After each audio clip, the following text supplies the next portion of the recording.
Hello, my name is Mike, and welcome back to Matrix to Paradise. Thank you, everybody, for watching my videos. And today I'd like to go over a topic. It's about slow travel and exactly what slow travel is. So, when I say slow travel, it's sort of like when I leave here, my first destination is going to be Siem Reap, Cambodia. Siem Reap is the second largest city in Cambodia, and it's the closest city to, it's right next door actually, to Angkor Wat, which is their UNESCO World Heritage Site. This big, huge religious temple that they have there. It's back from the 6th century or something like that. And somewhere in there. 700s maybe, 800s, 600s, right in there. And it's incredibly awesome, this place. But anyway, so back to slow travel. What I plan to do is go to Siem Reap, establish myself, get an apartment, set up utilities and all that. Well, you don't really have to set up utilities because they're already set up. You just pay the owner of the apartment all of it, and they show you the readout from the meter that they get for electricity and all that. So anyway, you pay the owner of the apartment, and then you move in there. And then I'm going to set up myself, go meet the expatriates that are living there, go immerse myself into the community, go talk to people, go learn some Khmer, which is their language there. It's called Khmer. It's spelled Khmer, like Khmer, but it's pronounced Khmer. Anyway, I'm going to go try and learn some of their language, just to get around, and plus it's the best way to meet local people is to practice their language with them. They love it. And not a whole lot of expatriates that I've seen around some of these countries actually put in the effort to go learn. So, because most of the places those guys hang out, and I'm not saying all, but a lot of them, most of the places they hang out, people there that work in those places know how to speak English, or at least, workable English. And so they really don't have to learn Khmer. And the little Khmer they know, they use it for, transactional purposes, like how much is this, or, where's the toothpaste or something. That's the kind of stuff. And now when you have Google Translate and all that, you can just type it in and get, do that. It kind of takes away the fun of kind of learning and connecting with people. So I like connecting with people. So I'll be out there in the community talking to people, going to the different shops or whatever. I got to find a place to get my clothes done, because most of these places don't show up. Like if you get an apartment in Cambodia, you're not going to have a washer and dryer in the apartment. It's just not going to happen. So what I do is I go find a wash and fold place that you take your laundry to. They weigh it by the kilo there, and they charge you a certain amount of money per how much it weighs. And then you just leave it there. They wash and fold it, put it in a plastic bag. You come back and pick it up. It's great. And it's cheap. It's like the cheapest thing in the world to get that done. I've got to go find food, like places where I'll go eat. And I'm pretty picky with my food. I mean, people ask me, well, Mike, you really don't like, you're a pretty picky eater, which believe me, I hate being a picky eater, but I'm the most picky damn eater in the world. And I really don't like Asian food. I do like Chinese food, American Chinese food, like, General Chow's chicken. You can't get that. You can't get any better than that. However, it's different in Cambodia and Vietnam and all that. They have rice-based foods, but, and I don't mind rice. I like rice. Don't get me wrong. It's just I'm not into a bunch of vegetables and stuff. I just don't like it all. But regardless of that, I'm not crying. I'll find stuff to eat. I just got to go find the place and find the people that work in the place and get the food that I like made the way I like get it done. I know it sounds stupid, but I got to do it, and I will. I won't complain at all. I'll get it done. And, whatever I have to do, if I have to pay them extra, I will. But I get it done. So I'll go find the places to eat. I got to go find a gym because I obviously need to get back into shape. I'm freaking so far out of shape. It's not even funny. This is the worst shape I've been in a long time. So I'll go find a gym, start working out, start making videos like I'm doing now, and get on with, documenting where I'm at, documenting the places to see there, documenting how much things cost there, how much it costs for an apartment, how much it costs for food, how much it costs for booze, how much it costs for, for accommodation, for transportation, all these things I'm going to go around and take care of in my slow traveling in Siem Reap. What I'm hoping to do is to move on from Siem Reap and go to another city and do the same thing there. Now there's 3 different cities in Cambodia that are really big, and a couple small secondary cities which are really cool too. There's Battambang, which is the third city in this triangle. There's Phnom Penh, Siem Reap, and Battambang. Battambang is another place that I haven't really explored a whole lot yet. I've driven through there, right past it, but I've never been there to explore it. But I want to go explore that too. But anyway, then there's 2 small towns and a really, really small coastal town that I really want to see that are right pretty close to the beach or right on the beach in Cambodia. Those are Kep, Kampot, and Sihanoukville.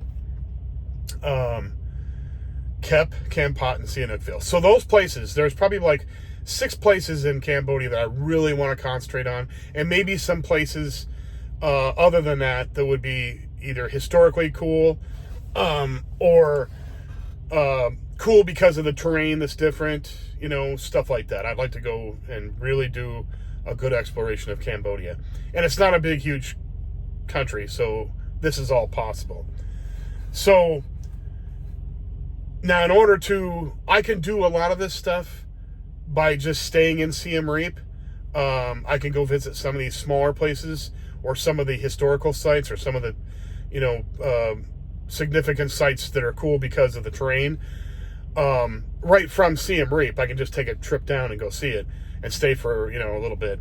But some of the towns like Battambang or Phnom Penh or maybe even Sihanoukville, I might want to just move and do a permanent move for a month or 2 or, however long it takes. But the slow travel part of it is staying in one spot for more than just a couple of weeks that gives you the time to go and properly do a research of the area and being able to document it for everybody here. And I would love to really do a really thorough documentation of Cambodia, because Cambodia is a fascinating country. The people there are awesome. The history is incredible. The whole country is just an amazing country. It's just so much different from where I'm from, the United States. It's like night and day difference. So it's so interesting to me. From there, of course, I want to move to a different country. However long that's going to be, I don't know, but I would like to move to another country, maybe Vietnam, maybe Thailand, maybe the Philippines.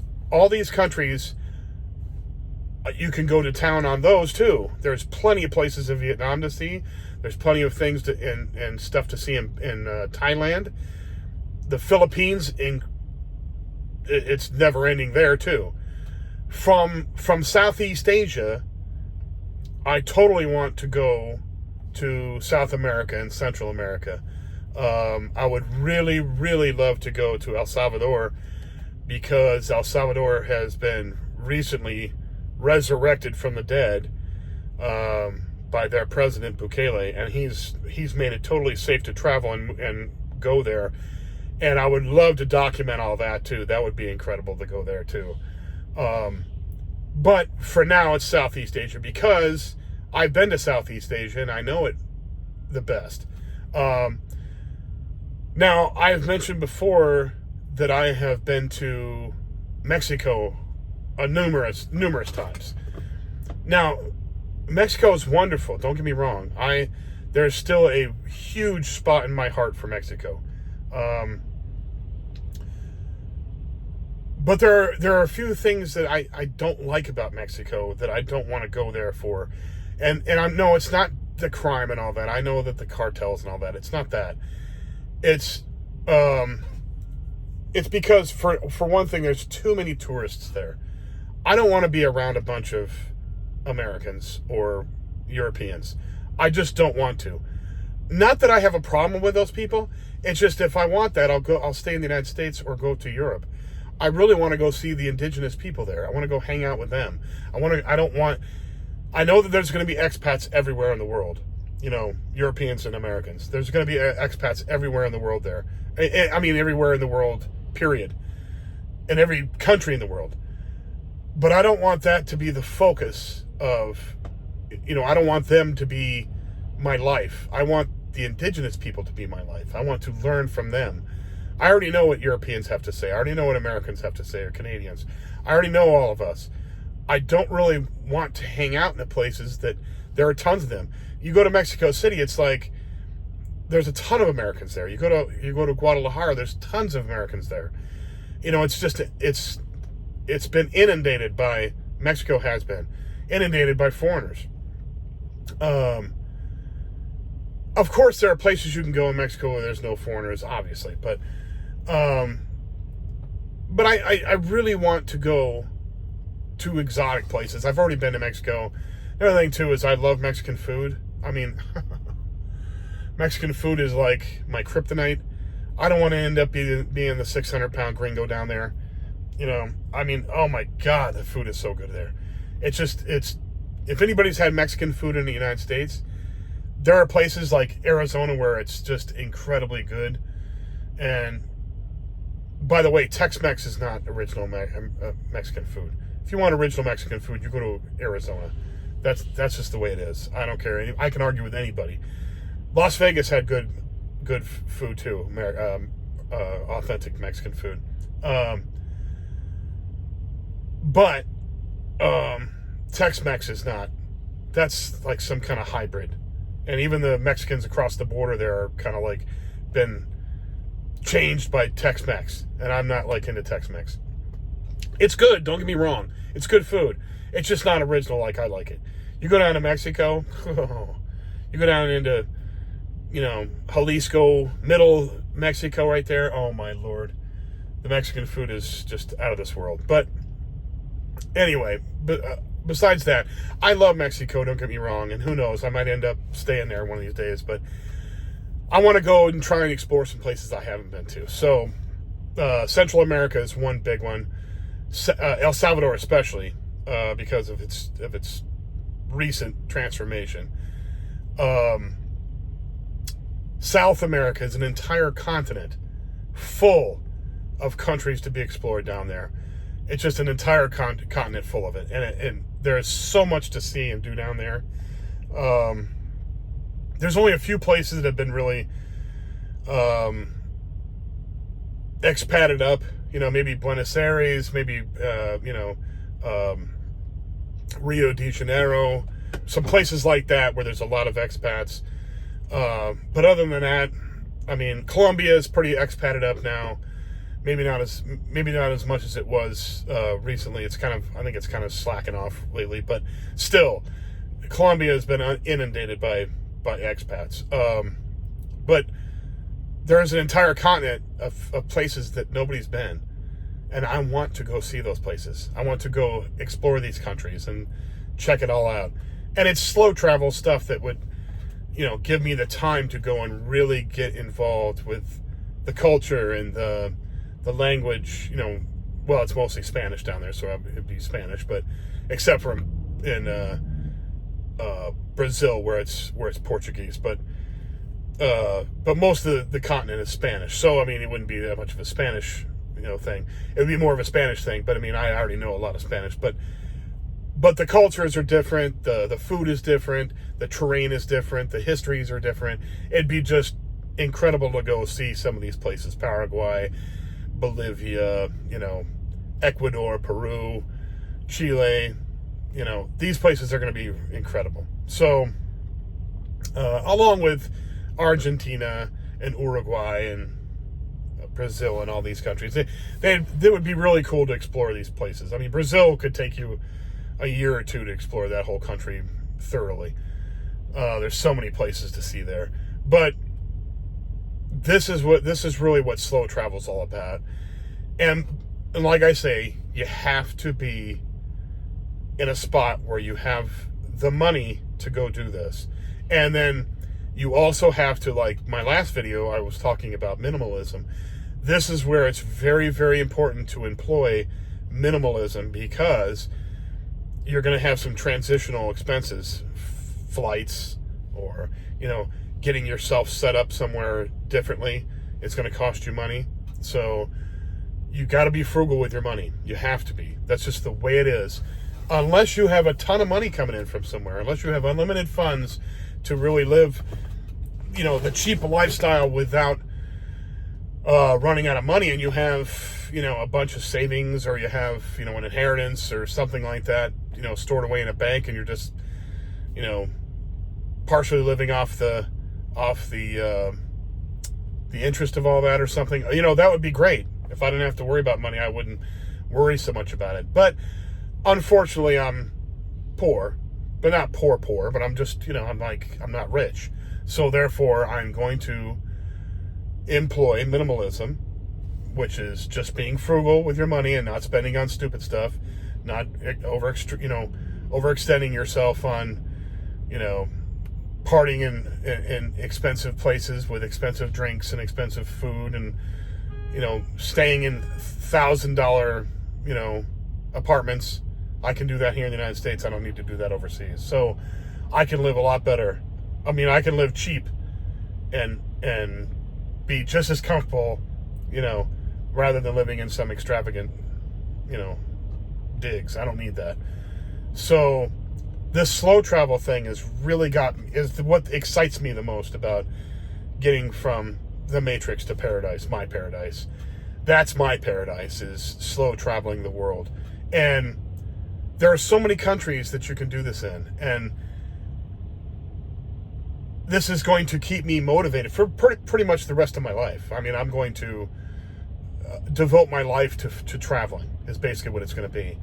And it gets me, it's like Christmas morning zingers in my back.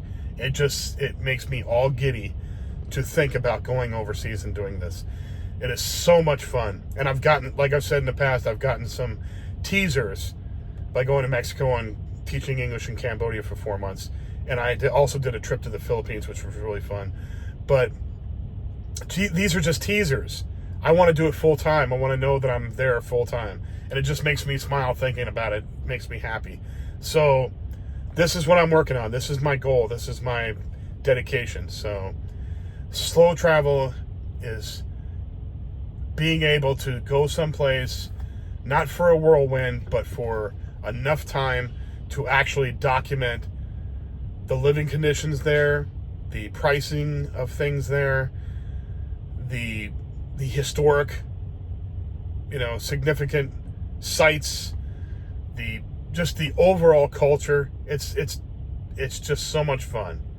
Anyway, thank you so much for watching. If you liked the video, please push like. If you liked the video also, please push subscribe, so that it helps my algorithm push to get pushed out to people that might enjoy this. And also push to your friends, share this with your friends if you think they would be interested in this kind of content.